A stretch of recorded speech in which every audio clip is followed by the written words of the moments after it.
Welcome, my friends, to the Sage Quay Radio Hour, your home for free and critical thinking, and I'm your host, Mike Williams.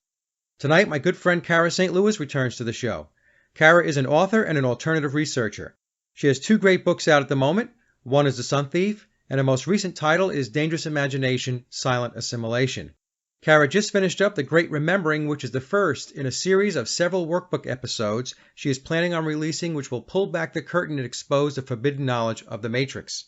Tonight's conversation with Cara is wide-ranging as always. We talk about her research into the work of Anatoly Fomenko and his theory of phantom time, where he posits, as does Cara, that huge chunks of what we think of and have been taught as true history is complete fiction. We then delve into the parasitical force which has commandeered the minds of much of humanity, and finish with Cara offering her insights on her next episode dealing with the Fae. And so without further ado, here's Cara St. Louis.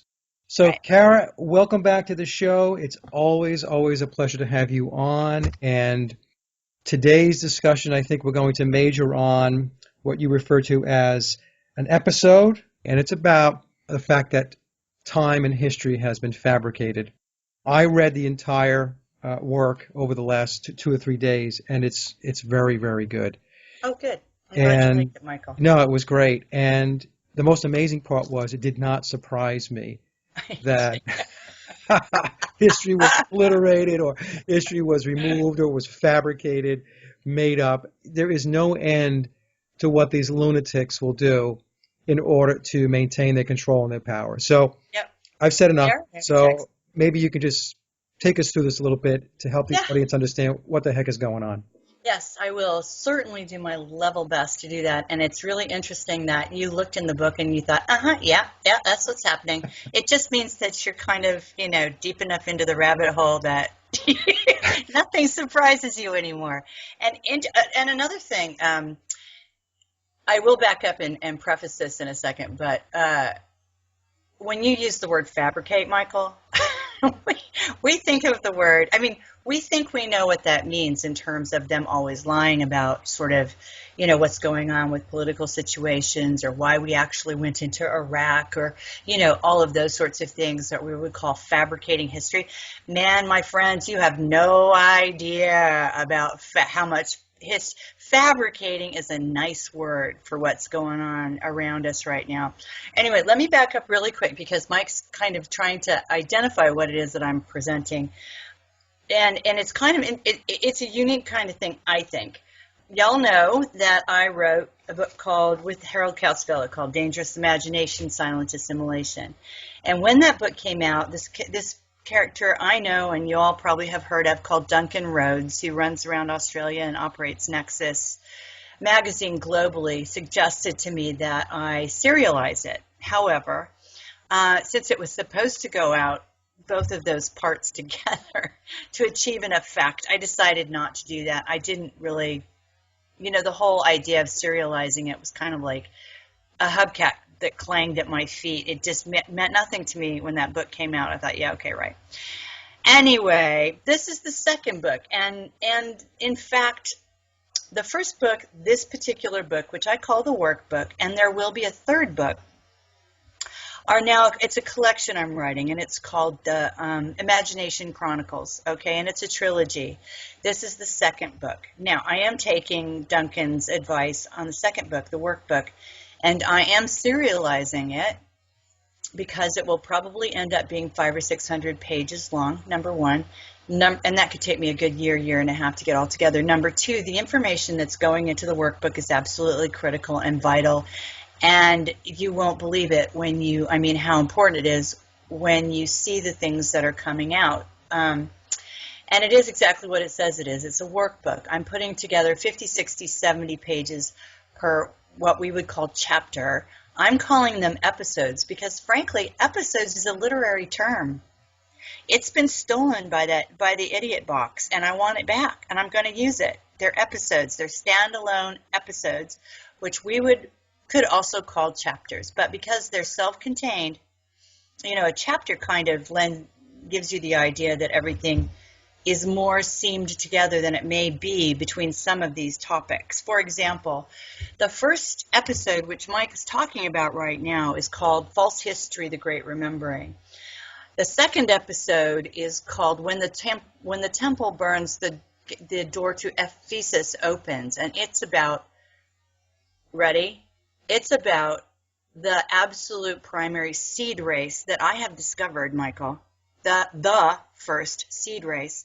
Information is out there. It's an open secret, but not in the English-speaking world, okay? Mm-hmm. So you see how those two things, those two episodes are pretty intense and pretty mighty on their own, and they do go together in some ways, but those are definitely standalone topics. We can get into the second one a little bit today, and in about a month, I'm going to knock on your door and make you interview me again, because in about a month, the second episode's going to be out, and it's about the Fae. Okay, and where they come from. I know the planet. It's an open secret. Okay, this is the most amazing thing. I wept when this was translated for me. There's a fellow in Germany called Gerhard Landmann. He's been trying to get this information out since the early 80s, and of course no one listened to him. They all thought he was a lunatic, etc., etc. He's probably not going to be with us very much longer. And I would like to get this. When I heard it translated, like I said, I just about wept. I could not believe what I was hearing, because it pertains so closely to my own life. Every freaking Post-it note I left on my body came up, boom, boom, boom, boom, boom. I was like, no! So here it is. It feels very much like I finally got all the pieces I need, and that I'm going to be taking what I'm putting into the workbook and lecturing on it probably for the rest of my life. And that's okay, because it feels like that's why I came here. Anyway, let's go back to the false chronology. Now let me think, how did I come across this? Oh yes, I do remember I was looking at a YouTube site called New Earth. New Earth is one word, Newearth, and it was just one of those quote-unquote random things. And the woman that runs New Earth is called Sylvia Ivanova. She lives near Vienna. I have emailed with her, etc., and I've been told that if I want to come to Vienna, I can interview her. But she's not looking for a public persona per se. She's putting out tremendous amounts of material, but she really just doesn't want to be, Bruce Jenner on the front of the Wheaties box about it. She just wants to put it out, and I can interview her if I can get to Vienna. Anyway, nevertheless, the first videos that I saw that she put out were global captures of the planet, and not too high off the ground. But do you know that this planet is covered with irrigation ditches, irrigation channels, irrigation tunnels that you would say were hundreds and hundreds of miles long and perfectly spaced apart? Do you know they're not roads? And to me, that was intriguing. It was indicative of a very advanced civilization. One doesn't think, oh gosh, was that yesterday? Was that 1,000 years ago? Was that 2,000 years ago? You just look at it and you think, wow, where did those come from? Why haven't we ever seen that before? But literally, there's a fellow, Schoenberg. Anyway, the videos are on New Earth, and so that led me into her site, and I started looking at her material, and that led me to a fellow called Anatoly Fomenko. Anatoly Fomenko is a Russian mathematician and astronomer, really of the highest order. He works for Moscow University, and he started looking into what we call the chronology. Now, before everybody goes to sleep, chronology. It doesn't sound too exciting, and that is because of how one describes a chronology. Well, a chronology is just the history that we live with. And why do we? Yeah, the history. Why does that matter? Well, the history and the timeline and all of that is the tool that we use to justify certain actions, whether it's a war or a ascension of a monarchy or a country claiming to own another country. Do you know all of the geopolitical activity that we engage in on this planet is justified primarily by the chronology, and it's also called the consensual chronology. It's also called Scaligerian, and that's because the guy who put it together, his name was Scaliger. Anyway, so Fomenko started looking at this chronology, and he looked at it based on the work of another Russian scientist Morozov, who worked on it till about 1932. They found that there were mathematical and astronomical anomalies with the chronology. You know, we keep track of time based on things like eclipses and comets and, you know, predictable things that cross the night sky, or constellations and how they turn. And there was a period of time between 300 and 700 AD, I believe. I'm going to check those figures in my book. But when the moon just kind of seemed to have lost its ever-loving mind and sped up and did a bunch of, you know, loop-de-loops and half-gainers and all kinds of things that it shouldn't have been doing. So naturally, astronomers are interested in what that is. And interestingly enough, the reason that they were interested is because it didn't match up with the chronology, with history. Now, instead of looking at the history, which is a man-made, manufactured item, calendar, and saying, wonder if there's some mistakes in here, they decided, led by a NASA scientist called Robert Newton, that in fact there was just something unfathomable and wrong with the moon's orbit. And I think this guy is still alive, and he works for NASA, and he's still maintaining that there's something wrong with the moon. The moon, Michael, not the chronology, the moon, okay? Now, it has settled back down, okay? So you're just talking about a period of time when it just went berserk. The bottom line is, during that period of time when all of a sudden the night sky wasn't dependable, I think what they've managed to prove is that they've inserted an extra 1,000 to 1,200 years in our chronology that never existed, okay? The Middle Ages is a complete fabrication. It never existed, all right? We are much, much closer to Egypt and Greece and Rome than you can possibly imagine. We're only a few hundred years away from survivors of the Atlantean culture, and it's been in the predator's best interest to try to wipe that from our memories and our consciousness. So, Cara, let me just make sure I repeat that for the audience so that they make sure they understand that. So what you just said was that there's 1,000 years that is total fiction. Yep, absolutely. And more than that, there's 1,000 years, there's a period of 1,200 years, and there's a period of 300 years. Okay, that just got, and all of a sudden these phantom dynasties started to appear on the record at about that time as well. Most of them are still scattered across the globe in seats of power. Okay, now the reason that this is difficult to talk about, Michael, is because it's so vast. And right now I'm talking to you and I'm talking to all my friends who have outlets like this as part of helping me figure out how to talk about this, because I know so much about it. Now, the research that I put together, the research that I did, the learning that I did to cull that 50, 60 pages, that's the first episode of the workbook, covered 42 videos and 2,000 pages of Fomenko's work, okay? And I tried to distill it down into 50 or 60 pages. I'm still trying to learn how to talk about that and make sense to everybody, okay? Because I want to make sense, all right? But as you can imagine, this is absolutely grand, okay? For example, it's absolutely mind-boggling when I went through it, you know, and like I said, you know, it didn't surprise me that the people who are controlling would do something like this, but when you take a step back, Cara, and you think about the planning and all the deception that had to be plotted, and strategized about and then put in play, it's absolutely mind-boggling. It is, absolutely. And these people think in long term. That's right. We have to start learning to think in long term, Michael. We only think in, 30-second sound bites, and that's pretty much on purpose. But these people think about hundreds and hundreds of years, things that are hundreds and hundreds of years in the making. Okay, so let's go back to a couple of things.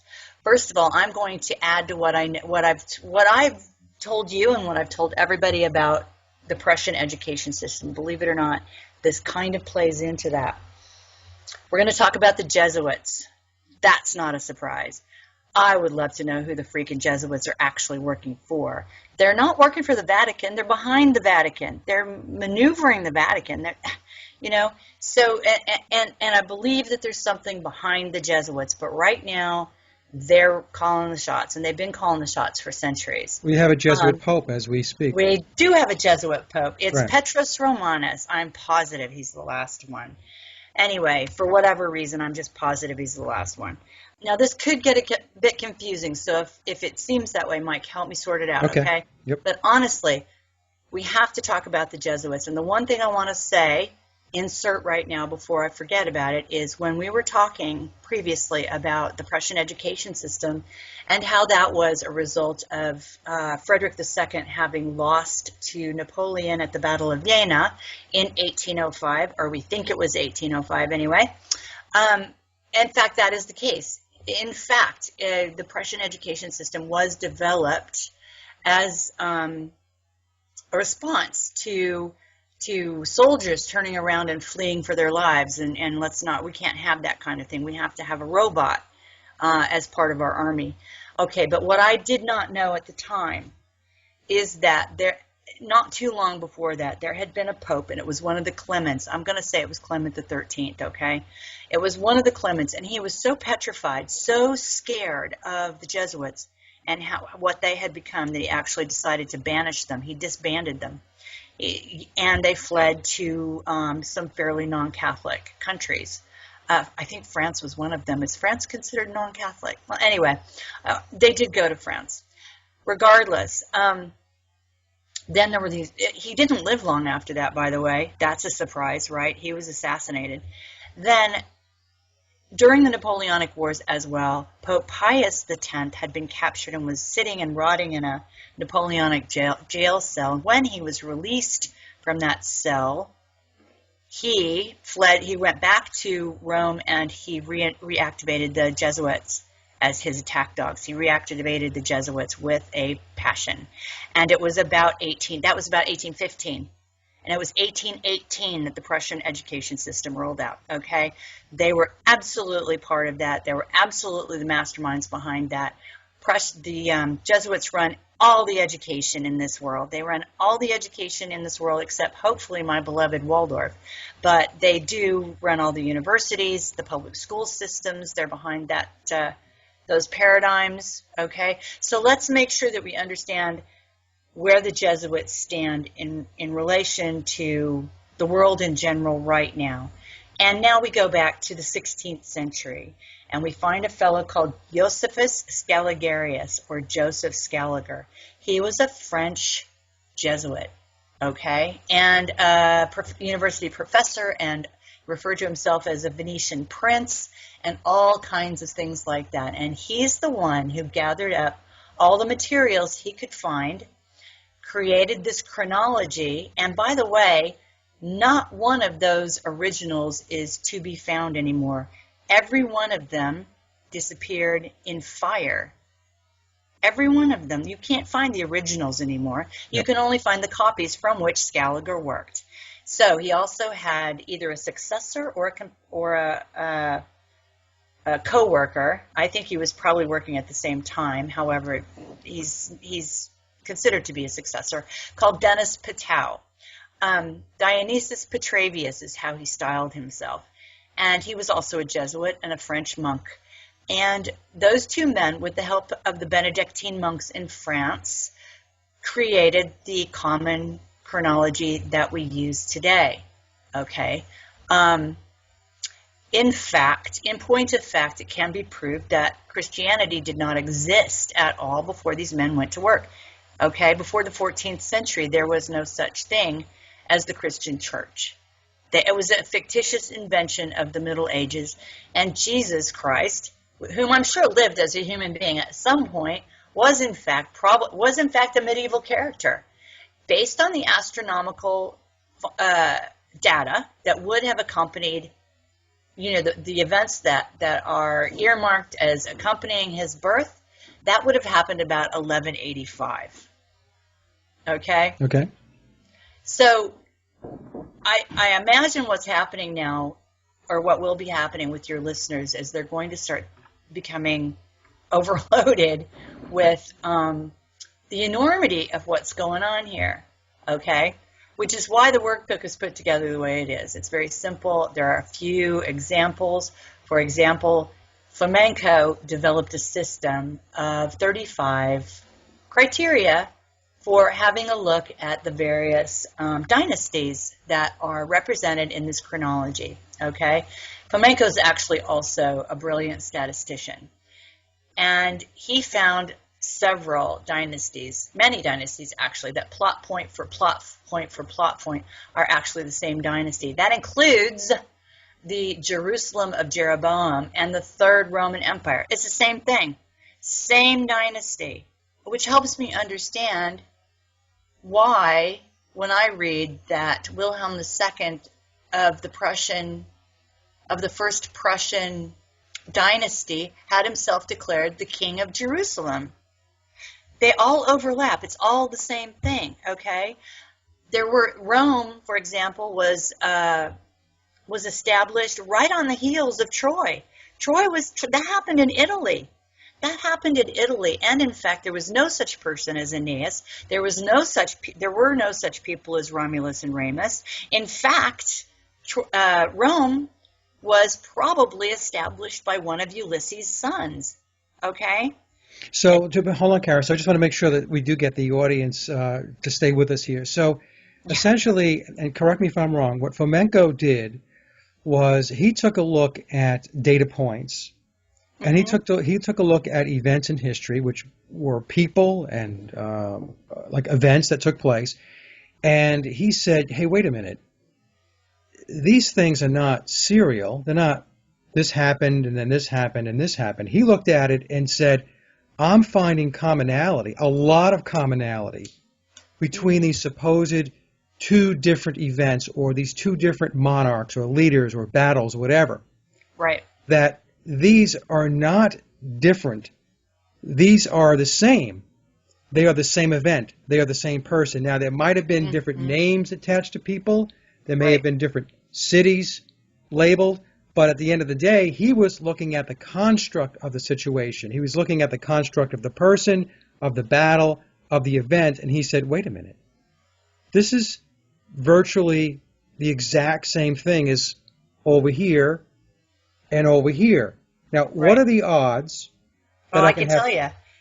They're 100 billion to 1. Okay, so I got it right? So he looked at it from that perspective, and he started, right? So his interest got piqued, and he said, wait a minute. Let me take a look at this now a lot closer, because I'm starting to believe that what we're looking at is the same event, which has been extrapolated out serially to make it look like a much longer period in history when, in fact, it's much shorter. Right, exactly.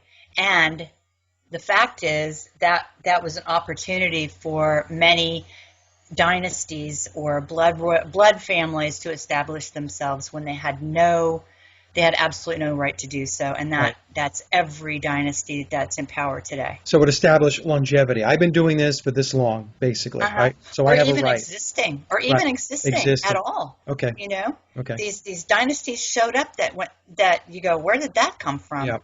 You know?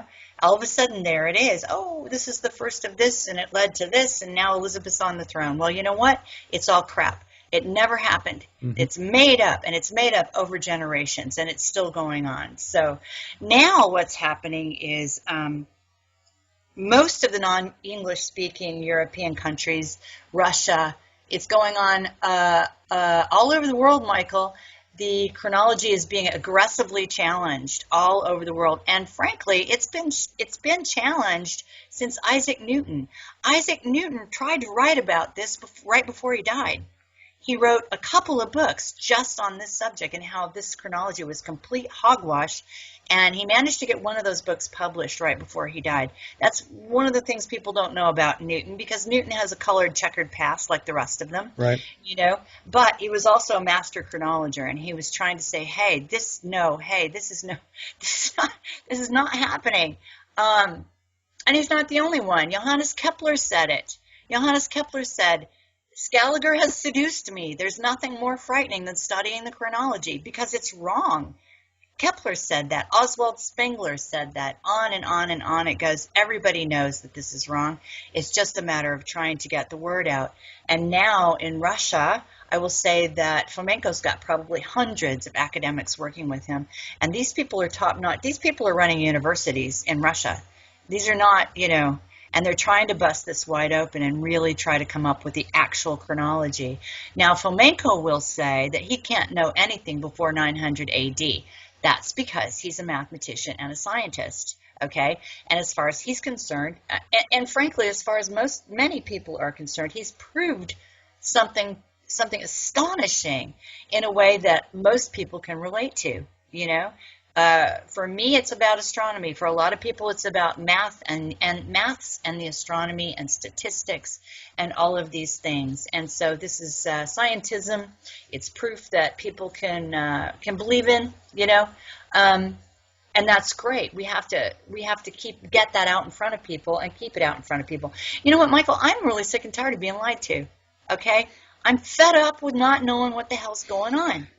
They lie about everything, Cara. I was on Yeah. a show with Oli, and we got into this conversation. I said, Oli, everything that's worth knowing is a lie. Period. It is. Period. Everything that's worth knowing is a lie. Yes. End of discussion. Exactly. And it's really incredible. Right. And then the only histories you can really count on are oral histories, like the Vedic, like the Veda is a big deal. Mm-hmm. A lot of the Norse mythologies, which aren't really myths. I've come across recently this Irish battle called the Battle of Moytura, which is actually much, much older than, what was that battle that Miles Johnston's always raving about? Battle of the Boyne? Yeah, the Battle of the Boyne, which actually he's right to rave about it. It was just a Masonic ritual. It wasn't a real battle, Yeah. It was William the Conqueror taking over, James handing it all over to William of Orange. So it does matter, but there's a battle that's older. See, this is what happens. I'm very, very lucky. I have people translating for me from German. I have people researching in Russia. This would not happen for me in the United States, Mike. You know that. I No. would never have access to any of this. I would No. never, which is why I'm trying to get it back in under the radar, right? The Russians and the Germans are way, way ahead of. I mean, the Americans are reading the boxes, the back of a Wheaties box. That's the extent of what they read, whereas there's a lot of stuff coming out of Germany, and there's a lot of stuff coming out of Russia, which is really, really going to be game changers if it can get traction. Well, you and I and people like us have to get it into the American consciousness and also the Australian consciousness. It's not just us. It's English speaking. It's the English speaking world, Yep. I'm a little bit, I have a little bit of an advantage sitting here in London because everything I say rides this pipeline out from the financial spider web, It's like I'm hitchhiking on their outflow of information. They don't stop me because everything has to be pouring out of here like a big old fire hose. You can't stop it because they're doing their business. They're taking care of their stuff. Yep. And I'm just riding on it like a turtle, like a frog with a wind sail and trying to get my stuff back into the States. So, but the thing is, yes, you're absolutely right. Russia, Germany, Yep. The Germans are doing such good work. They really are doing such good work. And the Germans really have to do it under the radar. Oh man, talk about under the radar. Yep. Absolutely. So a couple of things that are really, really important about this is that we are much closer to Egypt, Greece, and Rome than you can ever possibly imagine.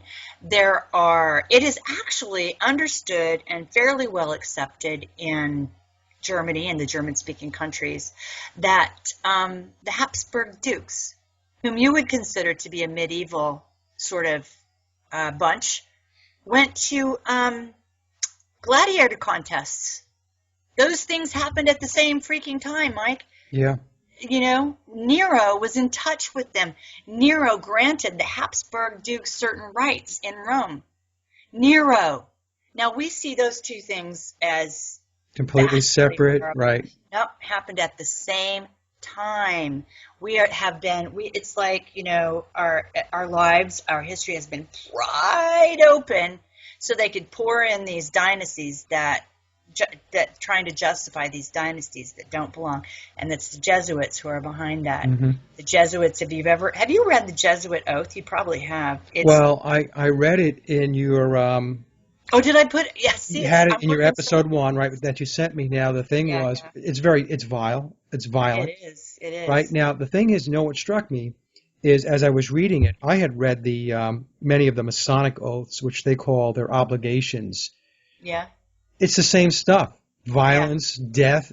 It's amazing to me. You have all of these secret societies and their oaths, their obligations, things that they swear on. It's all Hmm. of this reprehensible, violent mentality and activities. It's just Right. Right.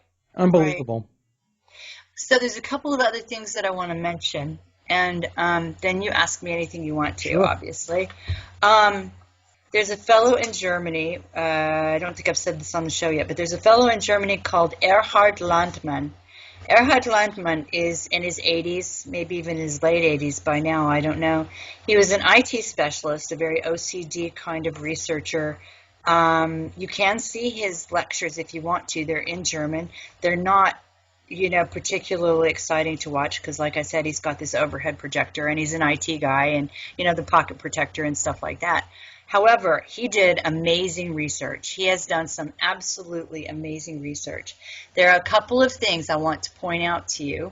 First of all, I'm going to save the best for last in my opinion, but first of all, Erhard Landmann has access to Old High German. He's old enough to know some of that and to be able to find things out in Old High German. He can decode, Michael, all of the glyphs. They're all Old High German. They say things. They're Old High German words. Okay? Hmm. And he demonstrates that by putting, random Mayan glyphs or any other kind of glyph up and like drawing lines around the words. That's Old High German, and he can show you that for hours at a time. Now that's not my thing. That's my husband's thing because my husband's German and he has some access to Old High German. I can't go in there and say, "Oh yeah, right. I agree. I concur." Because I don't have access to those languages. But this is something that Landmann's been talking about, and it deserves to come out. Now, the second thing that he talked about, which you can read more about right now if you want to on vortexcourage.me, because I put an article up there not long ago called "The Women of Quay," and I spell it because he spells it that way, Phe, the Women of Quay.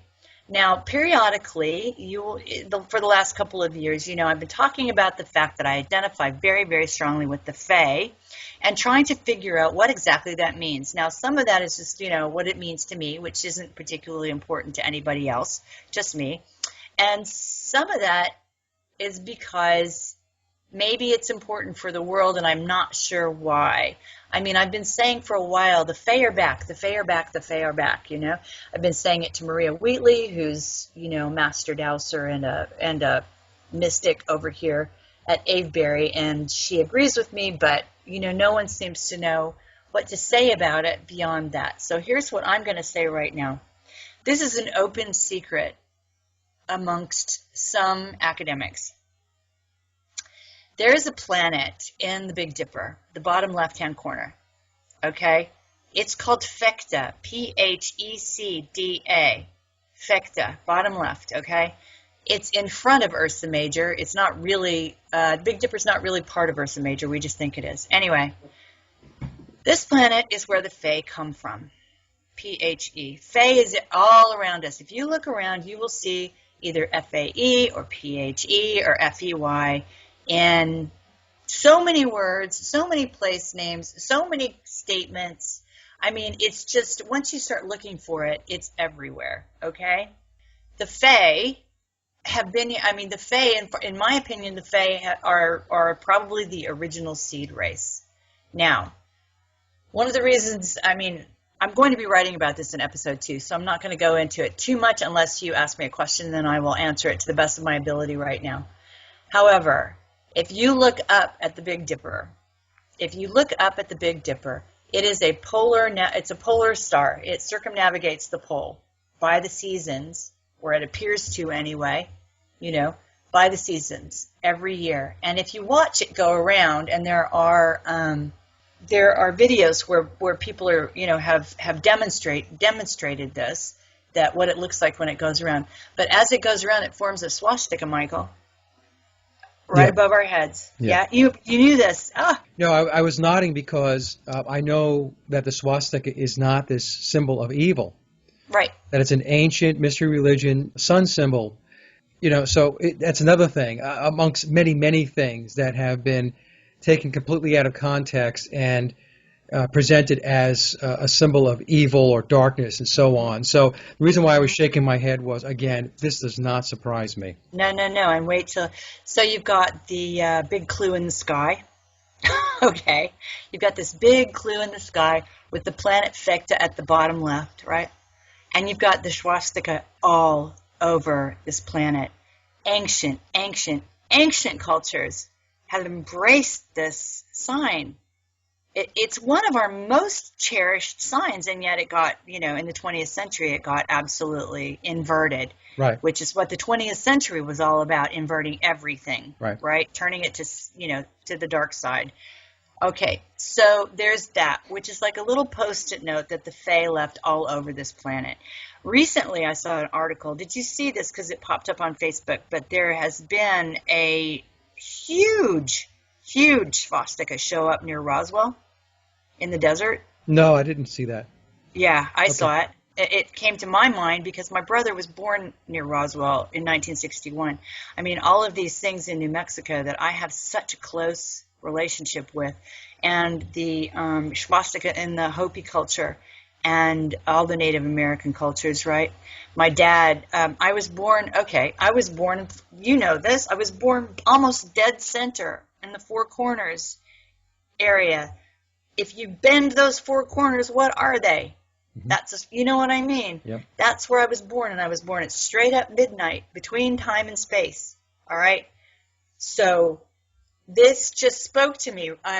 When my husband started to translate Mr. Earhart's work for me, it literally put me on the floor, because it was sort of like a clue after a clue after a clue after a clue after a clue that I had been sort of holding in my consciousness my whole life, trying to figure out what is this ever going to be, and it just came to me. Okay, so the second episode is going to be about the Fae, all right? The Fae, like I said, the primary seed race as far as I'm concerned. Now, ask me some questions, Michael, because this is huge, and it's really hard for me to keep it all in my brain at one time. Yeah, no, not a problem. I want to just go back to something that you said before, Cara. You had mentioned that the original source documents and texts all gone.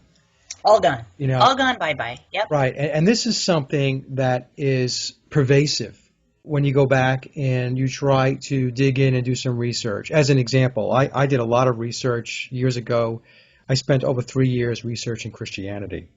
Yeah. And just as an example, there is not one original document available that is in the Bible. So in other words, the Bible, if somebody said, so do you have the original Gospel of John? The answer is no.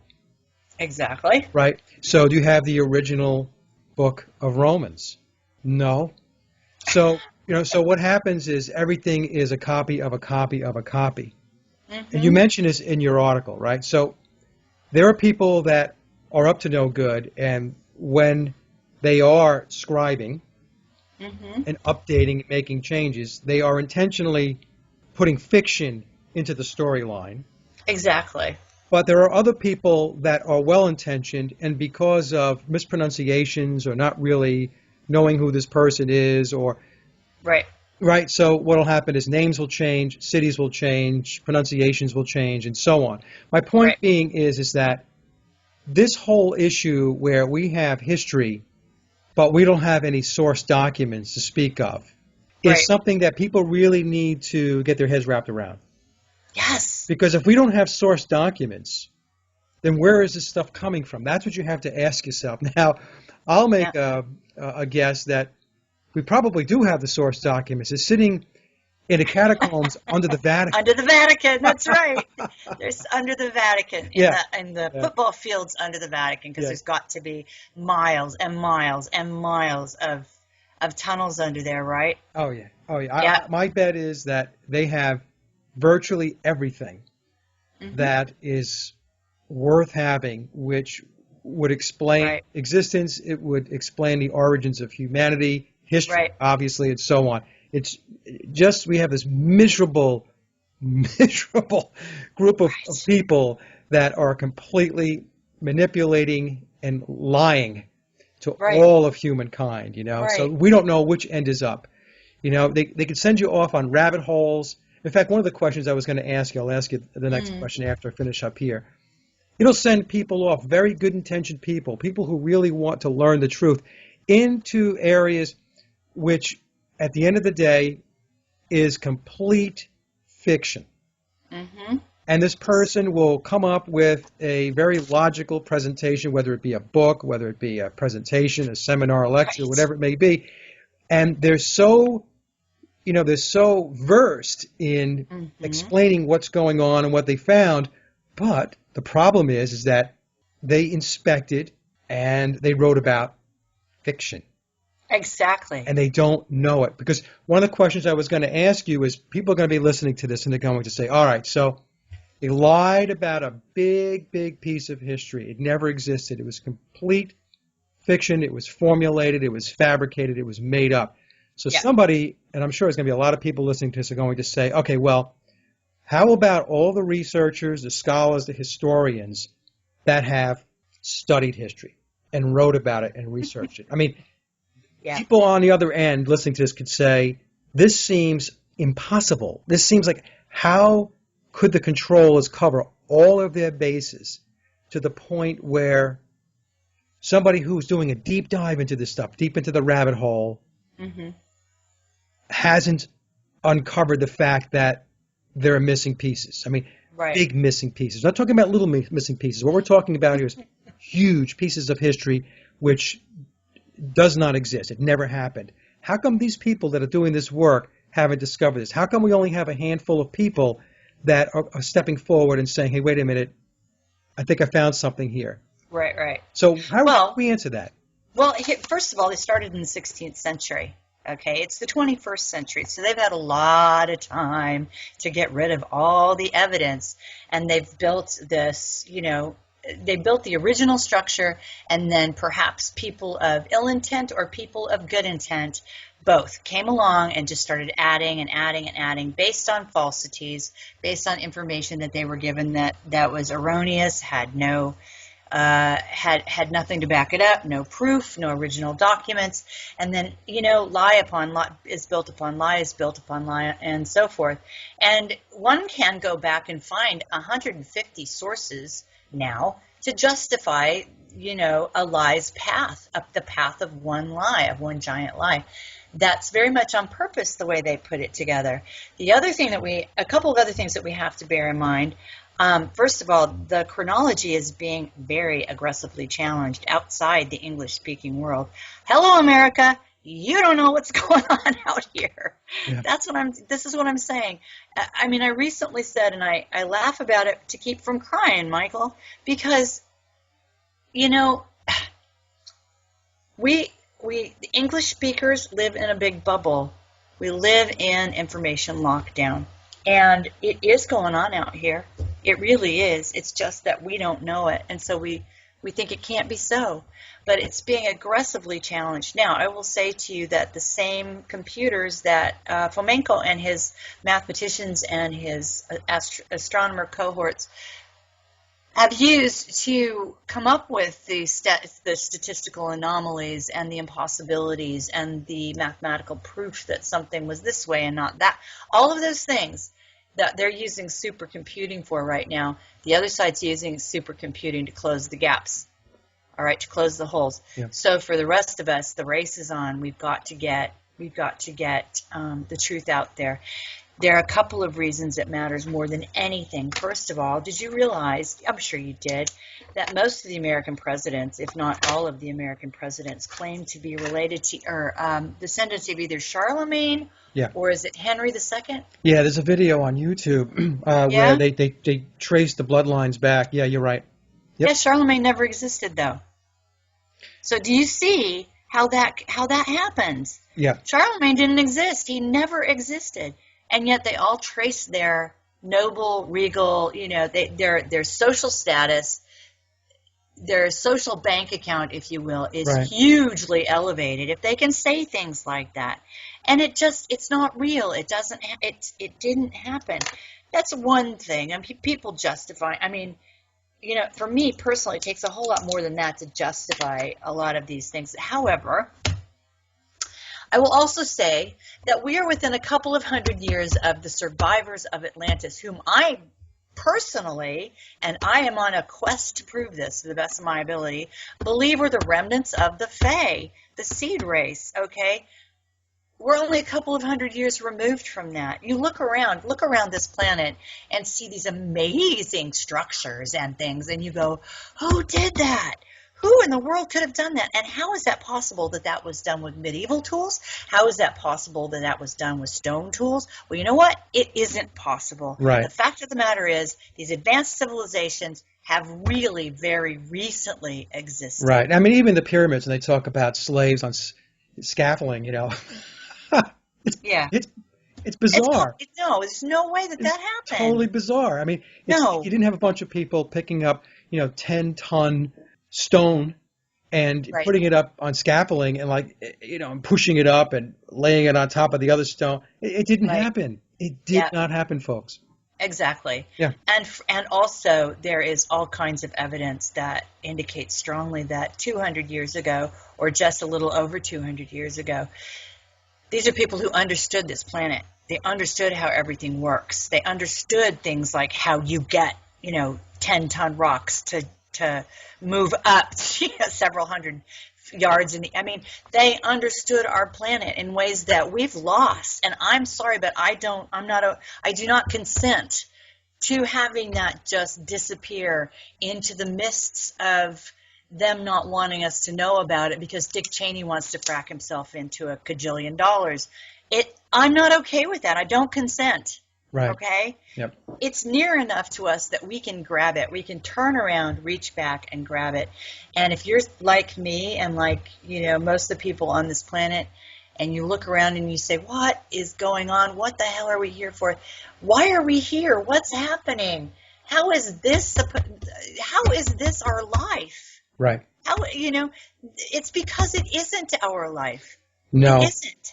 No. And the thing is, Cara, I tell people that we are so adrift, we are so far from the mothership that it's not even funny. And the problem is, you talked about information before. I just want to make this comment.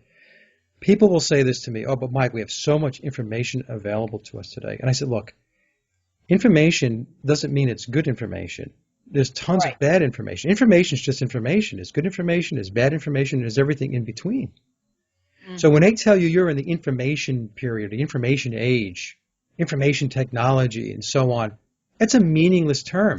What they do is they put it out there, and it essentially becomes a metaphor for the human mind to basically define it the way they want to define it. It's like when Obama says hope and change.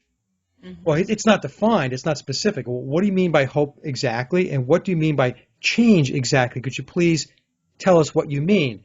No, instead what they do is they just put the words out there, and then they allow each person to walk about and go about their business interpreting whatever they believe those terms mean. And the same thing applies to information. There's a lot of people that believe, because there's a lot of information out there, that we have a wealth of knowledge. Mm-hmm. No. And information and knowledge are not the same thing. No. And, humanity is soul sick. Humanity is soul sick. You said they're adrift. We are adrift. We're absolutely adrift. And it's because we've been robbed of who we are completely and utterly. And the more we find out about what ways we've been robbed, you can't know the truth until you identify the lie, really. All right? And that's why it matters. We can turn right around and grab that from the past. I mean, you know, but what's really, I have not come across anything that creates a more abrupt cognitive dissonance than this. And it's extremely difficult to keep this in your mind. I mean, now when you research and you're looking at years and things like that, this happens, you know, I listen to my husband tell me, oh, well, you know, I'm looking at this research and, you know, because of this year and this year and this year and this year. And I'm thinking, how do you know that? Because those years, you and I both know that period in history is a complete fabrication. Right, or it could be. If it's not definitive, it certainly could be. And this is what, and you're right, people have a hard time grabbing onto this because it's like, really? Like they would make up history, they would lie about that, and that really gets me because they, like I said before, they lie about everything. Yes. Everything, folks. They lie about everything. And so, exactly right. I mean, that's the problem. That's the thing is, like I said before, they send you off someplace, a researcher will go and take a look at a particular era. They might look at the Egyptian dynasties. They might look at Rome or Greece or whatever and really dig in, and not knowing that vast majority of big pieces or maybe the entire thing is a complete made-up story. It is, and all it does is occupy their time. Right. It doesn't, you know, it's just a hamster wheel. I guess that's the best way to put it. This is another big hamster wheel, and we're all running around the hamster wheels so that we don't, you know, we don't opt for authentic lives or walk away from the hamster wheels to opt for authentic lives. And most of us have ethics and morals such that we would never dream of doing things like this. And so it's hard for us to believe that there are entities who would.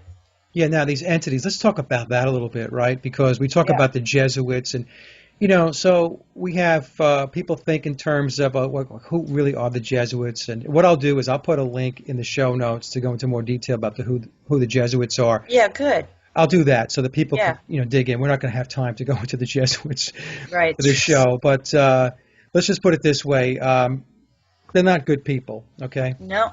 And they don't have good intentions for humankind. But, Cara, just taking it a step forward, because when we talk about the Jesuits and we talk about the Vatican and so on, we're actually talking about, you know, humans, people, and so on. But are we? I know. That's most people. That's where I'm going with this. I want to ask you about that, because that's how most people will frame it, right? Yeah. The thing is, are we? Or are we talking about some kind of off-world, parasitical type of entity or force that is manipulating and essentially at this point in time in the driver's seat? Mm-hmm. Well, there are a couple of ways to answer that, and based on where I'm at right now in terms of my understanding and my research is that when the Fae came to this planet, they split off, and there became part of them became people or energetic beings of ill will. Now, the question is, why would that happen? Well, now you're back to the infection, you know, that kind of thing. And I have actually said already in talking about this that I will sometimes talk about the good fairies and the bad fairies, because when we talk about the Fae, that's what people think I'm talking about, because that's how it came down to us through the generations. It became this mystical fairy thing, and that's what we're talking about. We're talking about the Fae, and the bad fairies, the bad Fae, chased the good fairies all over this planet up until a couple of hundred years ago, and the battle was one long battle. From the beginning to now, it's everything that you see in terms of cataclysm and war and bloodshed and all of that has been one long chase. I contend one long chase. And for ease of saying it, and just so people can, you know, sit up and take notice, I will call it the bad fairies chasing the good fairies, okay? Now, what is the infection? I think there is an infection here. I absolutely agree with that. People are trying to suss that out. What is the infection? If you look through it, maybe you know this already, but if you look at all cameras have the infrared capability disabled, yes? So that we can't take pictures in the infrared. Are you aware of that? Yes. Yes. Because when we take pictures in the infrared, we will see things we don't like. Right. We will see things we can't identify. We will see things that scare us. okay? And that has to do with the human field of vision, which I really don't let me forget to say something about that as well. Because believe it or not, folks, this goes to chemtrails. All of this goes to chemtrails, believe it or not.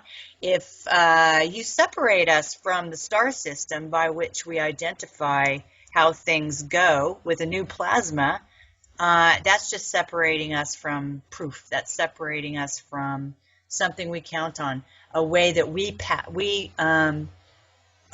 reckon the passage of time. Humanity's always done that with the stars in the sky. Okay, but if we can't see them anymore, then we can't do that. So that's one. I mean, there are a million reasons for chemtrails. One of the other things I want to mention, I'm just going to say it before we go into this infection idea. Victor Schauberger, who wrote around the turn of the 20th century, 19th century, and was also a great friend of Rudolf Steiner, who most people don't realize that those two did a lot of talking, Right. Said that the only reason we can only see if there's an atmosphere. Human beings can only see anything if there's an atmosphere. So so changing the atmosphere that we're seeing in, that makes you wonder about a whole nother encyclopedia of things, doesn't it? Because if they change the atmosphere in which we see, then we can't see a lot of things they don't want us to see, okay? That's another reason for changing the plasma that we're walking around in. Rudolf Steiner, who was very predictive at the turn of the 19th century, said that at some point this planet would be covered with a web. And he did not elaborate. It could be chemtrails, it could be the World Wide Web, it could be all of the above. But 100 and God knows how many years ago, he said that one day the planet would be covered in a web. He also said that the time would come when we would only be able to see in black and white. I'm not really looking forward to that time. I hope that he was wrong. But if you're changing the plasma and this atmosphere is the only way that we can see anything, could that happen, Mike? Anything is possible with these people, Cara. I mean, look, you're talking about this. I'm thinking to myself, I can see this happening. And we talk about the aerosols and the chemtrails and so on. I mean, that is not a program that is for the goodness of humankind. The program is covert. Nobody is allowed to speak about it. And, there's a reason why they're not allowed to speak about it. They go into deep denial. Those are just contrails. I mean, I'm just saying all the stuff I know you know, but I'm just talking to the audience here. Right. So going along with Cara's point, so what exactly are they doing? I mean, if you have a half a brain in your head, you're going to look up at the sky and you're going to say that's not normal. The spraying, it's not contrails, condensation trails. What are they doing? What are they doing? What are they doing? Exactly. Contrails don't drip, Mike. Contrails don't drip. Right. Chemtrails drip. I mean, there's a million ways that you can talk about it, but But that's the web. I think that, and when you were talking about the web, that's what I was referring to. The first thing that came to mind was there's a lockdown with these chemtrails and these aerosols, but because they can put anything they want into those aerosols. Exactly, and part of it is to keep us from sussing out what's going on around us, and some of us are managing anyway. Well, biological at least warfare. To some extent. At least to some extent. That's why I say, everything. Once I knew about chemtrails, things just started to fall into place. Right. Do you realize, Mike? I just said this, and I have to say it to you because you're probably not going to believe it, but it's only been on the 31st of March into the 1st of April, 4 years only since my house burnt down. 4 years I've come from my house burning down and grabbing that book out of the computer that became The Sun Thief to this. Yeah. That's how fast it comes once you start pulling a thread. If you keep going, and you've got to keep going, you can't help but keep going because it's going to come at you. There's no such thing as going back. You can't unknow the things that you know. There is no going back. I say that all the time too. Back. No. No going back. Once you figure stuff out, you do not go back to where you were. You don't say, oh, you know what, I'm just going to forget about what I learned. Exactly. I mean, that's that guy in The Matrix who wanted a steak again so bad, remember? Yeah. That he took, I don't know. Anyway, but there is no going back, No. okay? I don't know, there was something else I was thinking of. Ask me again because Well, we were talking about these historians that would go back into time, I, they're digging up stuff and information, and then they write books and do lectures and so on, or maybe they're a professor at some right, university somewhere.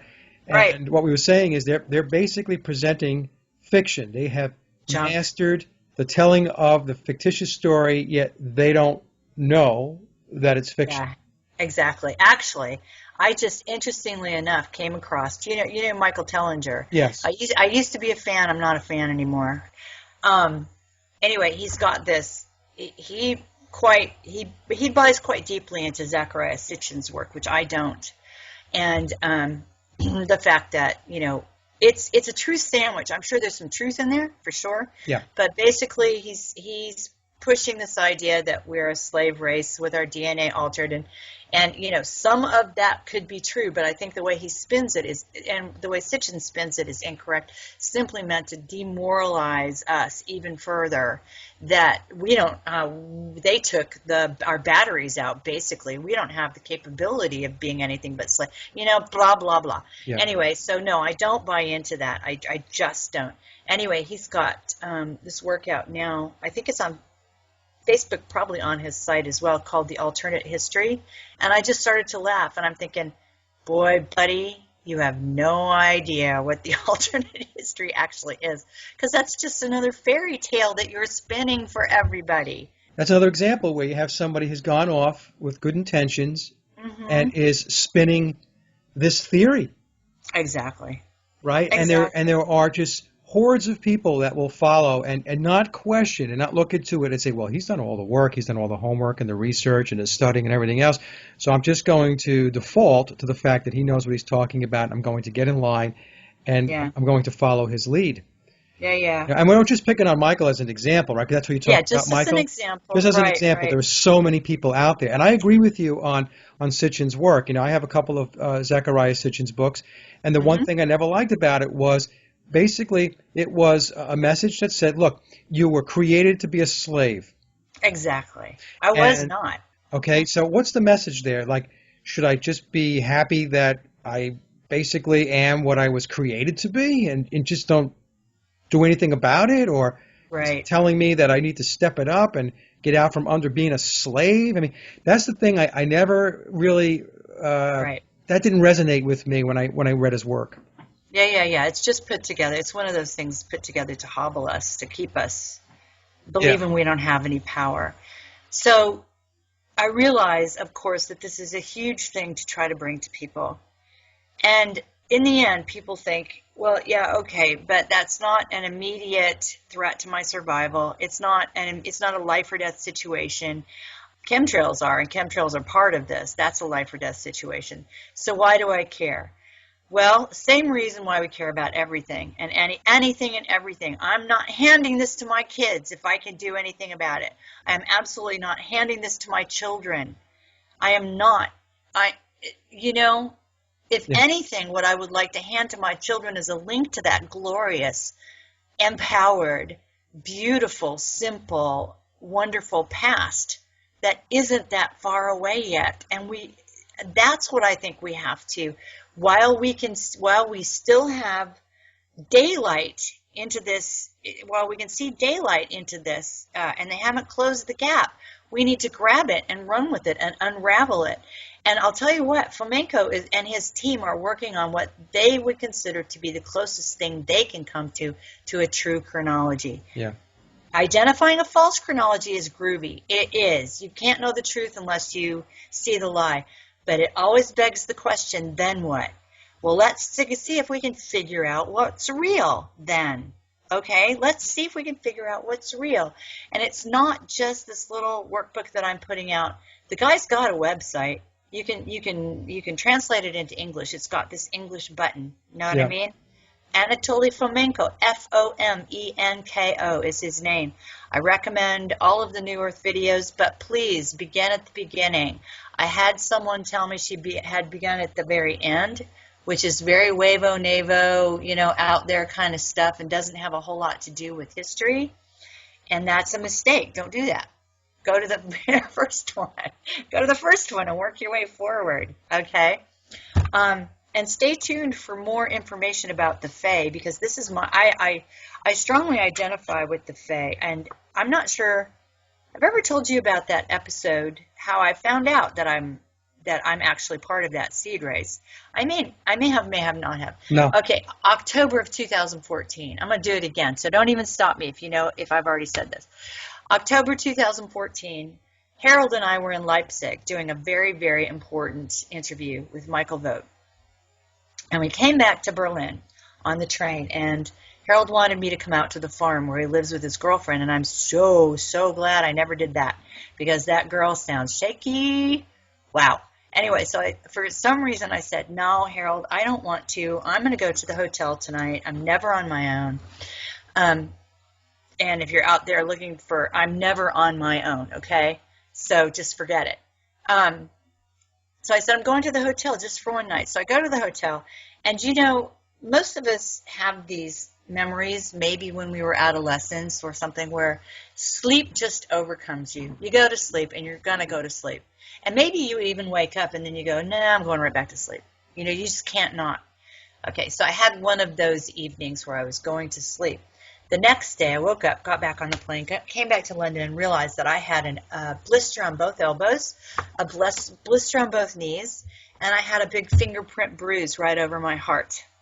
Okay? Now, blisters, sure. I ate something that didn't, that I'm allergic to, something like that. Gluten does that to you. Anyway, but a big old fingerprint bruise over my heart?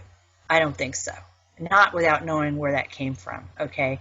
I don't drink. So it's not like I was, you know what I mean? Anyway, so I called one of my initiates, one of the two initiates that I work with in the United States, and I said, what happened? Here's the story. And he said, they were just checking on you. And I said, who's they? What do you mean they? They were just checking on you. He said, they were just checking on you, Cara. And someone put a hand right through into your chest to make sure your heart was okay. So that's my story. That's my story about how, and that's when he said, look, you are 100% connected to the Fae. And I thought, okay, well, I'm not sure what that means in this day and age. And that's what started my quest to figure out how that affected my life. And I thought that it was a personal quest. And it's not a personal quest. It's a seed race quest. It is another reason they might be trying to hide us from whatever's out there, okay? Because whatever's out there may be on their way back. But that's not a new theory either. It's just a question of who you think is on their way back.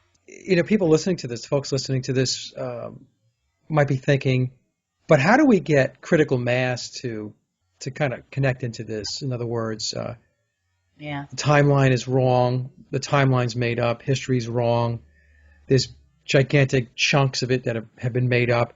So how do we get people to pay attention to this? Because when we talk about the United States, and there's nothing but apathy here. People are just so busy looking at their feet, looking at their phones, and running off to the next sale at Old Navy.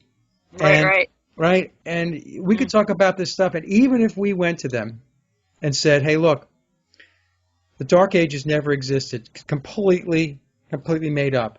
The vast majority of the people would just look at you, shrug their shoulders, and just move on. Say, so what, right? Yeah, because somebody said to me one time, they were talking about the Apollo moon missions, and they were saying, if people just understood that NASA hoaxed the Apollo missions, this is, I believe they hoaxed them. I don't know what your take on it is, but that's my take on it. But they said, if people just knew, this is what this person was saying, it would just be a game changer. I said, no, it wouldn't.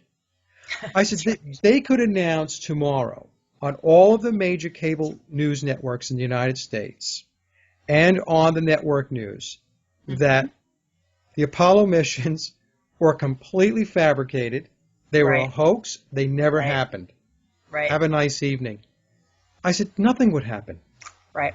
You would have some people that would say, you got to be kidding me. And they would take it to heart. But my take on it is, that's a very small percentage of the population. Everybody else would just reach into the bag of Doritos and drink their Mountain Dew and change the channel and go watch whatever reality TV show or Dancing with the Stars or whatever else it is that, entertains them these days, whatever inane program. Right. How do we reach those people? How do you get Well, seen? I'm not sure we can directly reach those people. The Yeah, only thing that we can do is keep trying to reach the people we can reach. And the way we do that is that we never stop talking about it. We never stop talking about it. We never stop pushing forward, you know, and eventually they can't care, so we'll have to care for them yeah, until they can care. If they ever get to the point where they can care.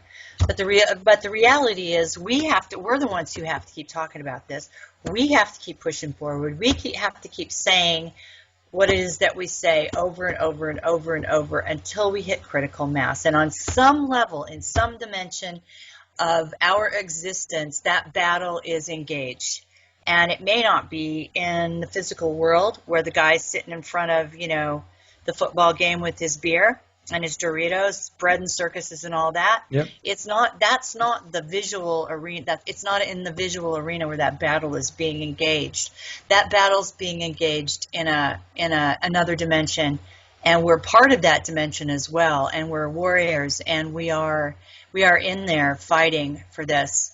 But not in the ways that you would fight on the physical plane, which actually brings us back to the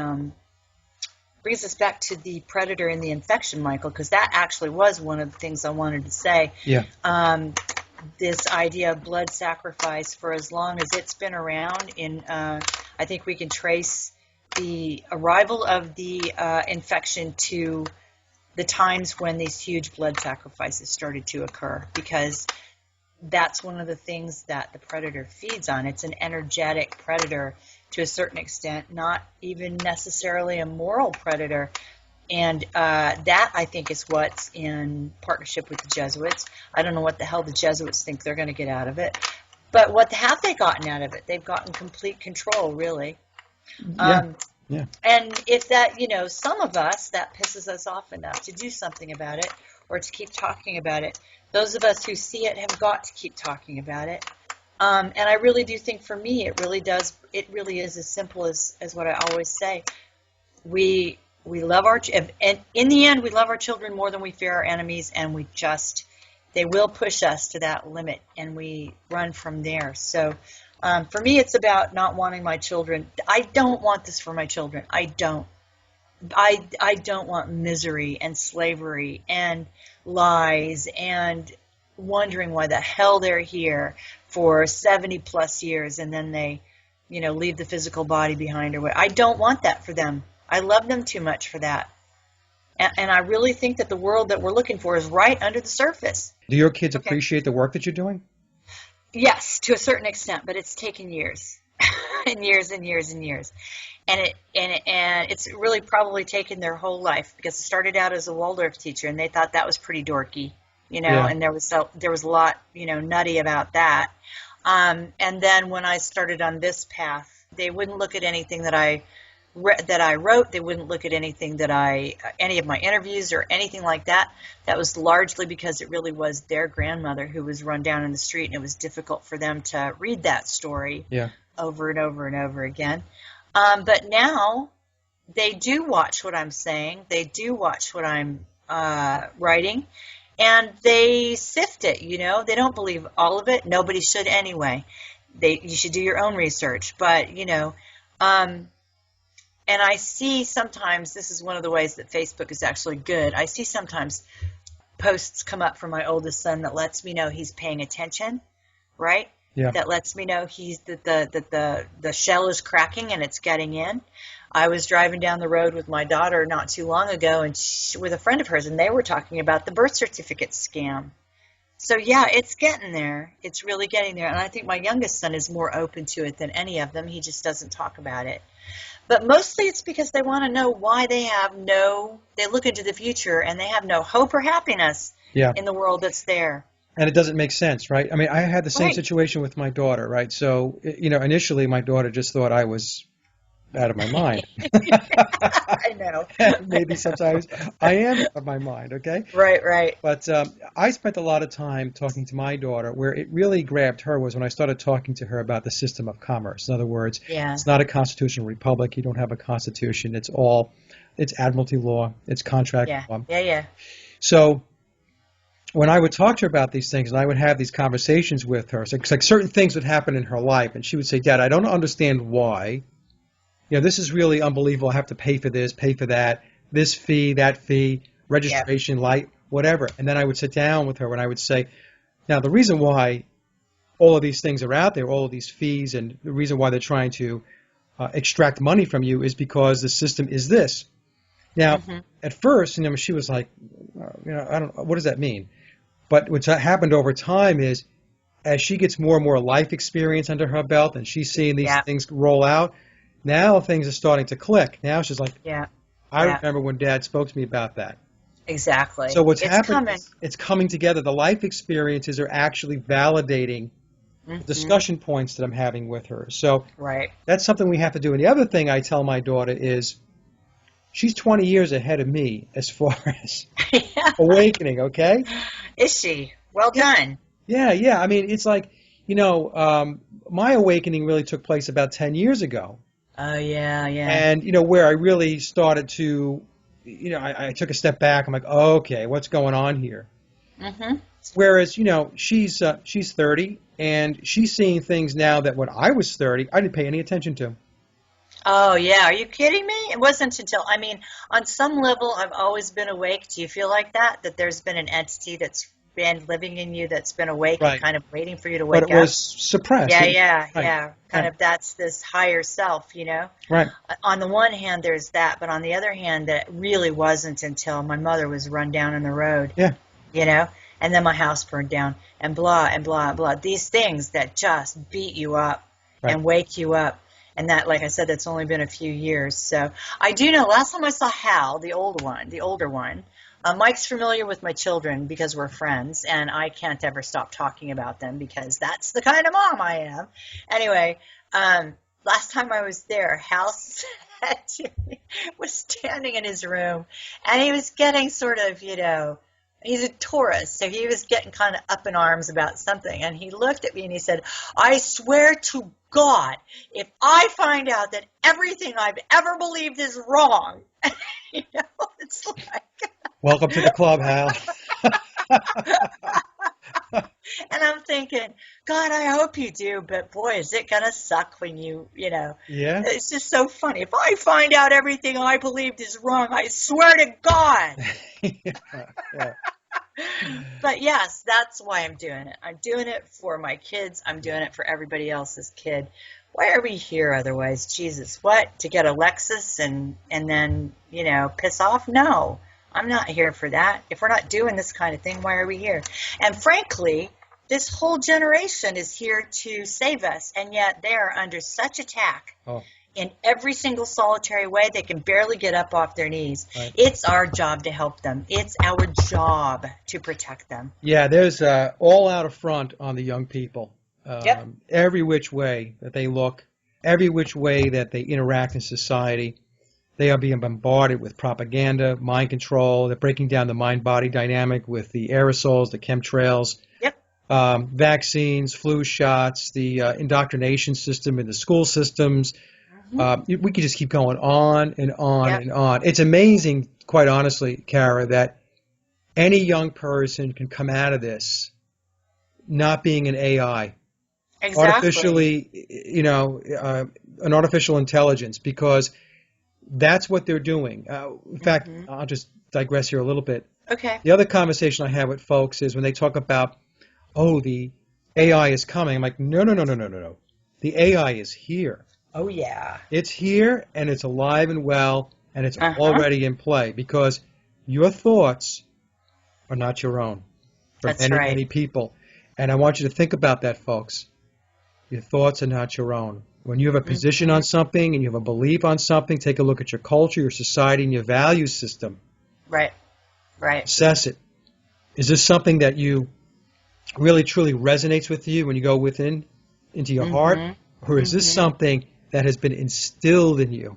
Exactly. Is it autopilot? Right, exactly. And you see that today with a lot of young people. They have these knee-jerk reactions to things. That's racist. Right. That PC stuff. I swear to God. All that PC stuff, right? They're always shocked, and they're always step back. And then they go into the talking point mode that they have been taught in school, on TV, by their a Right. university professor who is really nothing more than a handler. Right. Exactly. Right? Exactly. A Jesuit handler at that. Yeah. Whether they know it or not, that's what they are. So Well, this is where detox comes in, Mike. yeah, I was thinking about this today and yesterday. This idea of detox, it's bigger than anything I've ever thought of. It's way more. It's your thoughts. Because I was just watching an interview with somebody. I wish I could remember who it was. Alfred Levermont Weber had him on, but it was old. It was 3 or 4 years old, and it's about what the archons really might look like. These little amoeba things hmm that are in the infrared that we could see if they would let us see them, and they actually those actually can get inside you and control your thoughts, and they don't really care why. They just want to feed off your energy, that sort of thing.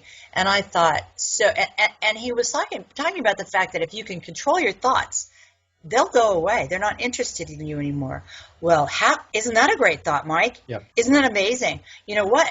There are various ways to control your thoughts. I have never practiced any form of meditation other than one Rudolf Steiner taught, which was he gave six exercises in a book called How to Know Higher Worlds. And the first one is a meditative focus on something that you pick, a pencil, a paperclip, whatever, and you're supposed to focus on that exclusively for like 5 minutes a day. Do you have any idea how hard that is?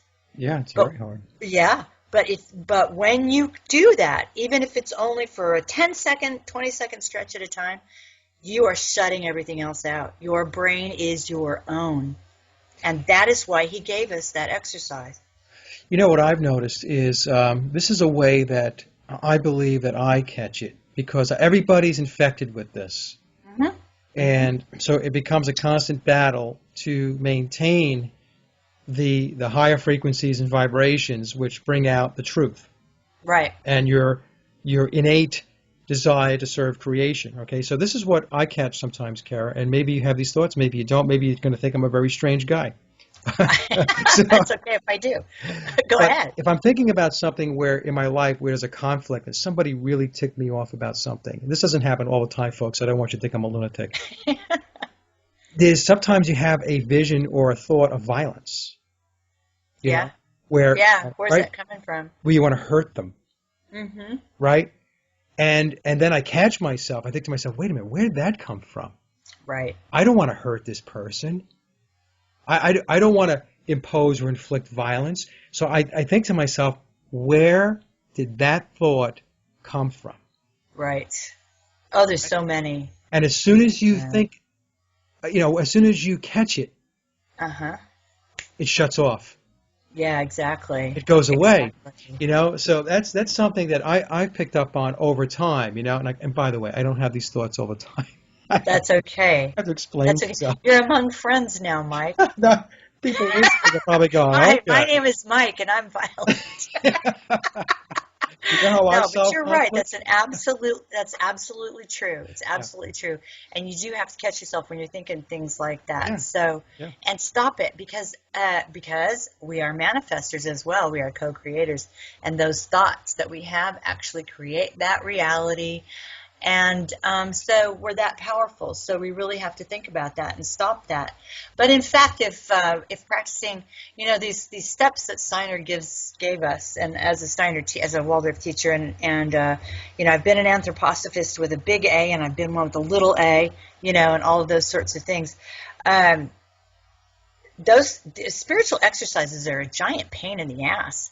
They're really hard to remember to do them, and And there's a reason for that because they really drag us to a new level. I do practice my Iyengar yoga. I think that's really important, but I'm actually going to go back to practicing these 6 steps, particularly the first one, because this idea of detoxing and taking my brain back for, God help me, could I do it for 5 straight minutes? Could I ever get that disciplined? I don't know. But gosh, I've now come to understand that if we can get our thoughts and our mind back just that much, Right. that what infects us will just leave. They'll get bored and go away. Right. Right. So, hey, isn't it worth it? right? The I'm parasite, going. I'm going for it. I'm going for it. the parasite instills a mentality that lazy is easy. I'm going for it. I mean, let's bust all the way out, Yeah. okay? Yeah. Let's bust all the way out. And another reason I do this stuff is because when my young adult children say to me, Mom, how come?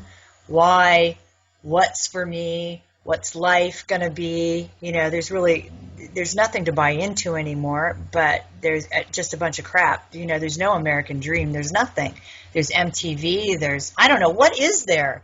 You know, if you're 23 years old these days, what is it that, because I'm so far removed from that anymore, Mike. I'm 33 years older than my oldest child, 37 years older than my youngest child. So it's been a while since I was that age and I had, you know, this dream in front of me, which in fact was a dream. So what are they looking at these days? What are they looking for? I think I'll just break it up into a couple of categories. I think that there's a whole contingent of folks, young people, that are not looking forward to anything.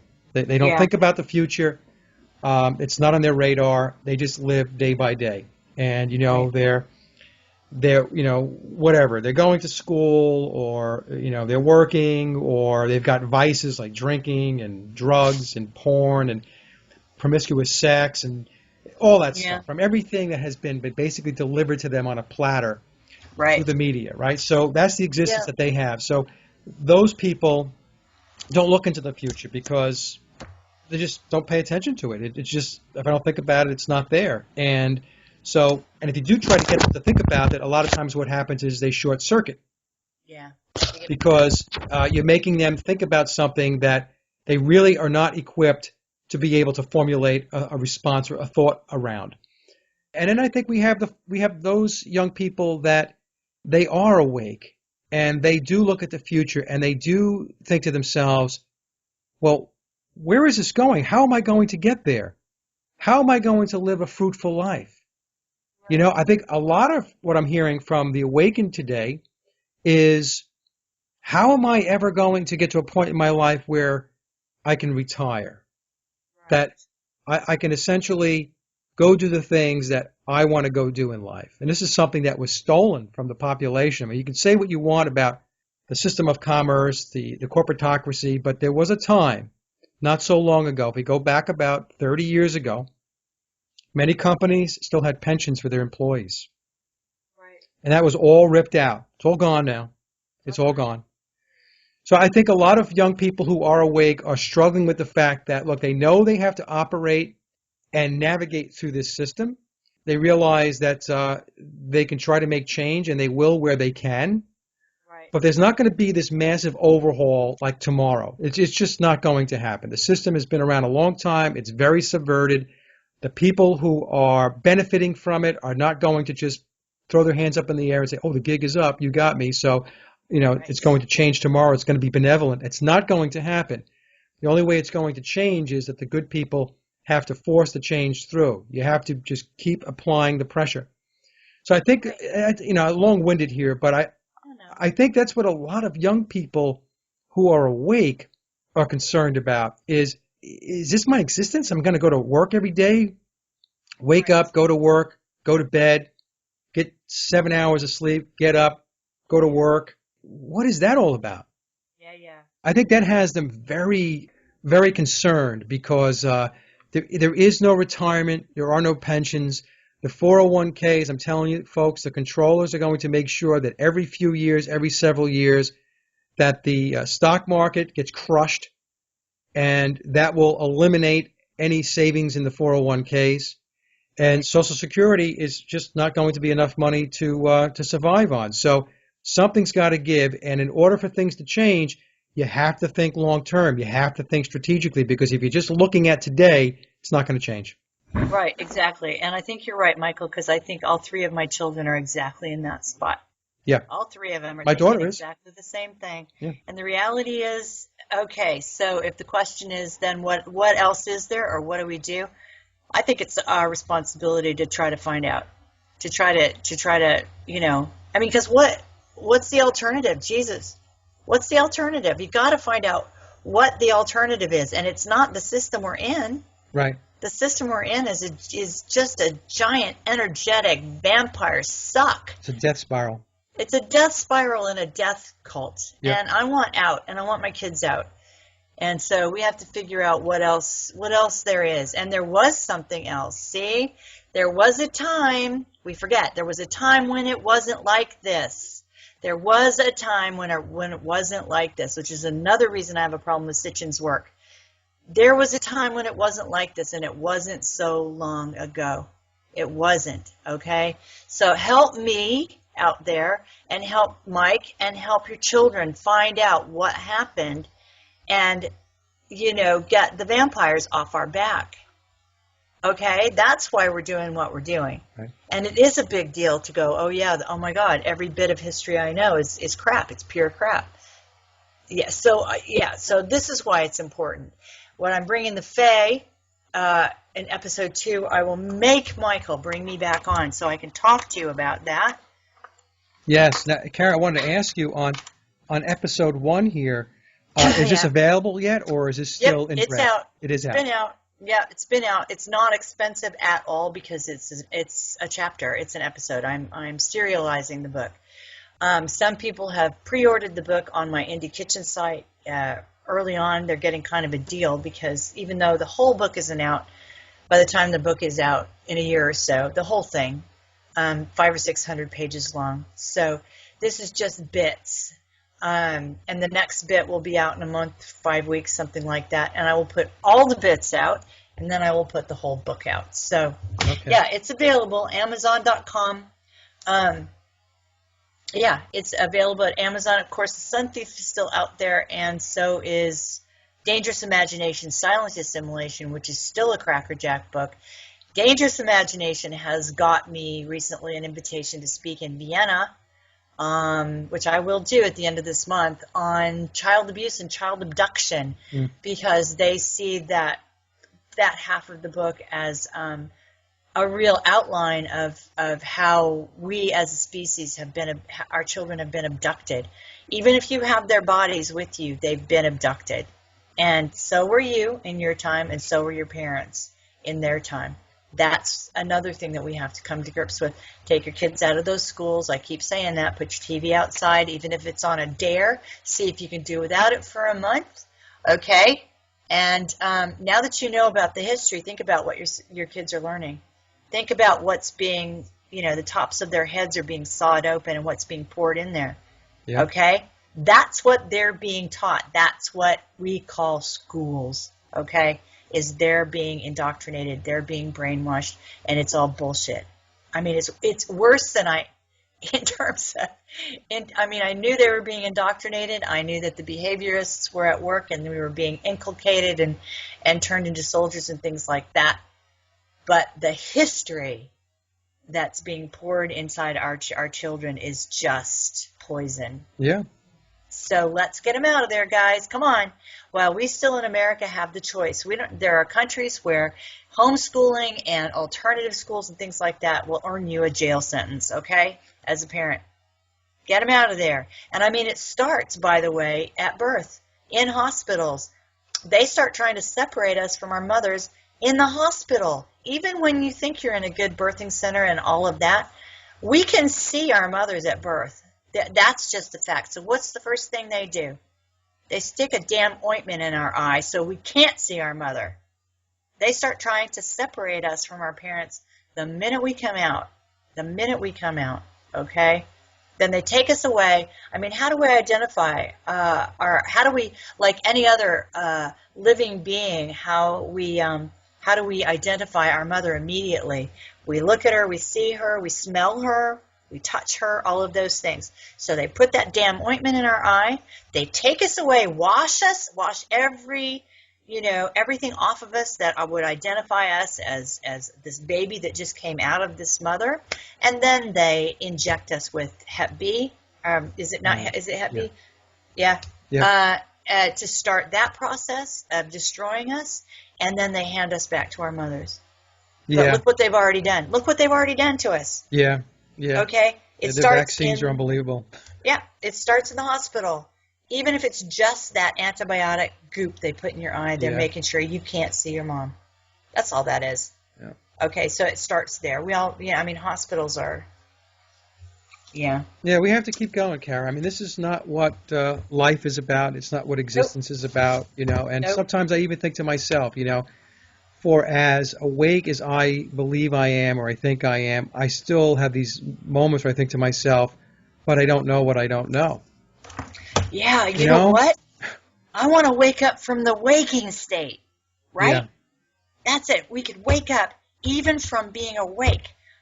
That's Right. beyond that. That's beyond that quest, Mike. Right. A That's lot of beyond that people believe quest. because they declared themselves awake, they think that, you know, they're on top of their game. They think they've hit the apex of, you know, what their existence is all about. I'm like, no, no, no. You just woke up to some stuff, you know. And yes, it's good that you're on that path, but you're still in this system. You're still Yep. operating in, right?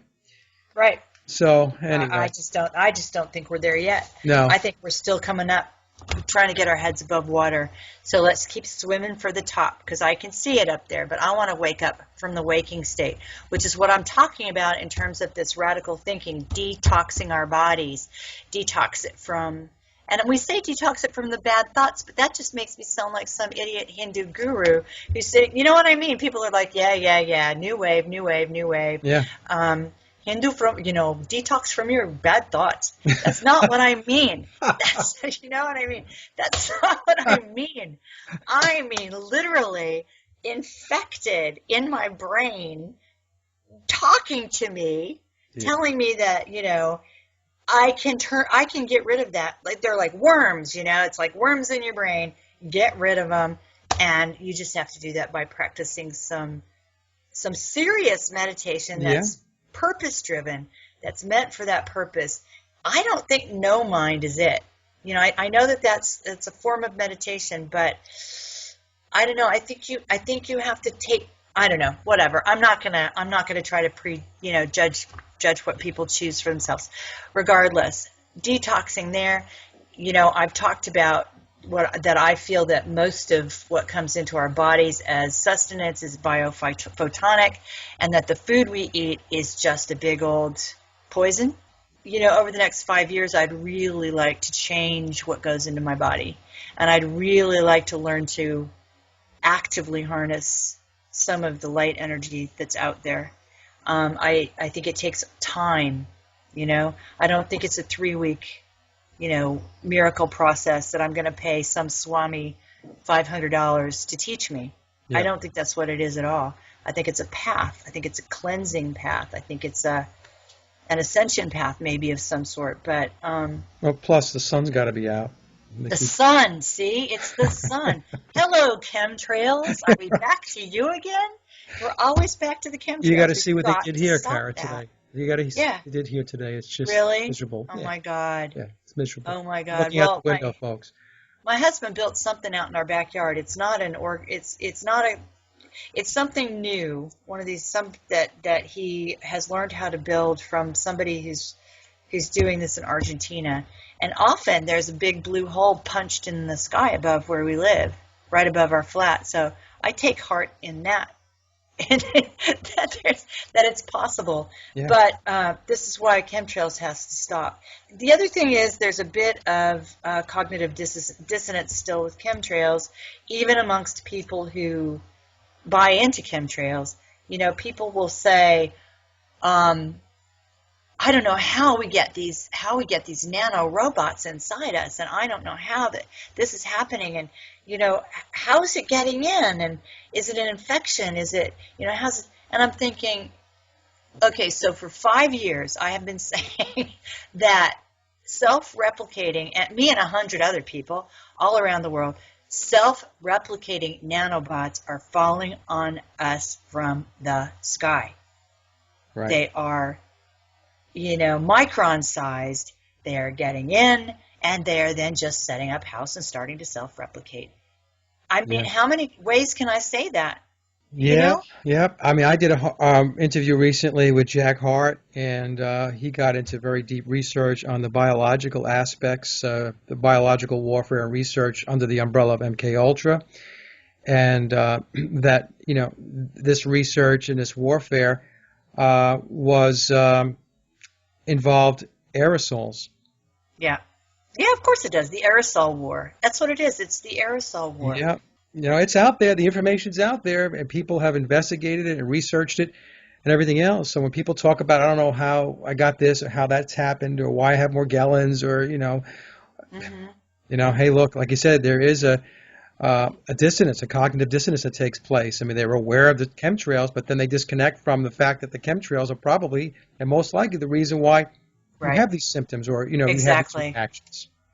Exactly. And if you want to keep your brain functioning, I mean, I even wonder, because I happen to live with a homeopath, basically, and because I'm not drinking fluoridated water because I'm not in the States anymore, out of the tap, I feel like I've got a fighting chance to keep my brain functioning. Yeah. Do you know what I mean? Yeah. But I still often wonder, at what level am I really operating right now? That's what was my point before, like how awake Yeah. is awake, Yeah.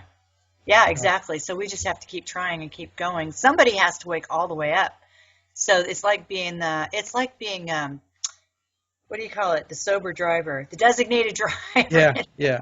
In a way, somebody's got to wake all the way up so that we can keep everybody safe until everybody can wake up. So that's my point. That's my whole spiel today, Michael, because there will be more. There will be more coming. Especially once I get the episode on the Fae out and I get back from Vienna, because I really do want to download what I find out at this conference. This is in the German-speaking countries. They're doing great things. This is an entire conference that has to do with the abduction of children. So let's see what they have to say. Yeah, and then bring when you that come back to America. Yeah, when you come back, you can just fill us in on how all that went. Yeah, I'd love to do that. Yeah. I'd love to do that. And I have to say, I had this thought, oh my gosh, I know what's happening. I was doing the dishes today, and I had this thought. You ready? I've told my kids today already. You do dishes? Yeah, I do dishes. Kidding. I was doing the dishes, and I had this thought cross my mind, complete with a visual. Man, we should just all hop in the car and take a trip down to Walmart. That actually crossed my brain. Now, who the hell said that or thought that? Yeah.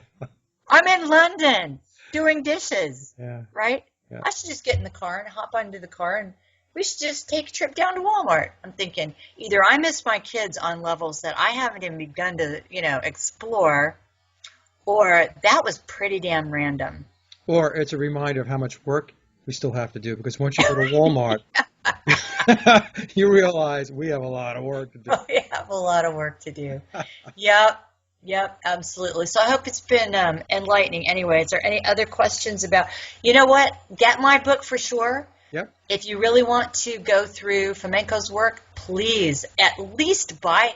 If you can manage to buy his books, they're not cheap because they're 500 pages each.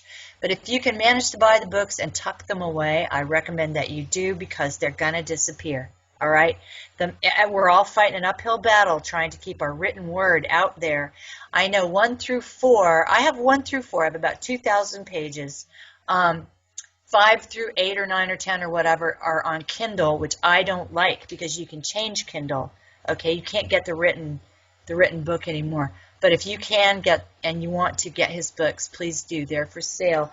But they are called History, Fiction, or Science by Anatoly Fomenko. All right? If you really want to get into this and you're a mathematician or that kind of thing appeals to you, dive into those books. You send me all the links. I'll put them in the show notes. And this has been a fabulous discussion, as always. Hey, thanks, Mike. It's good to talk to you. It's good to talk to you. You were off my radar for a while there, and I wondered if everything was okay. Oh, yeah, everything's fine. There you are with your tie-dye and that thing on your hat. What is that thing?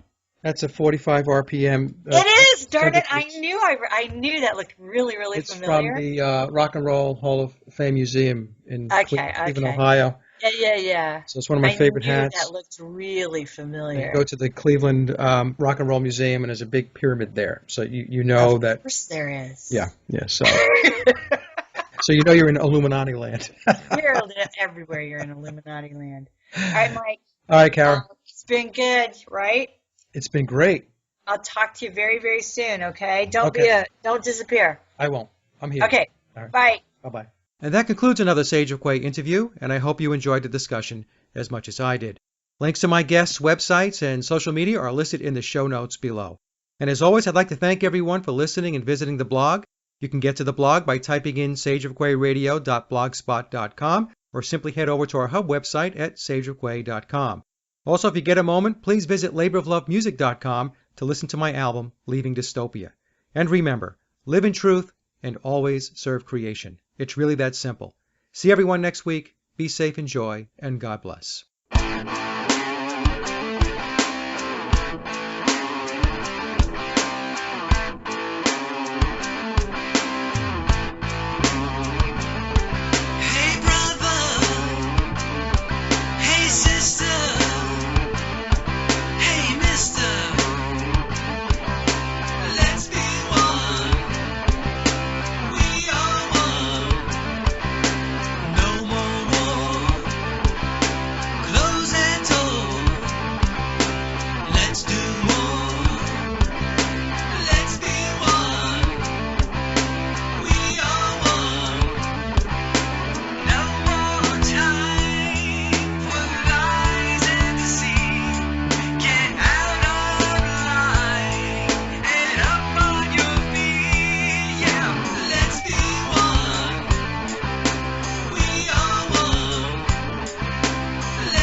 Seems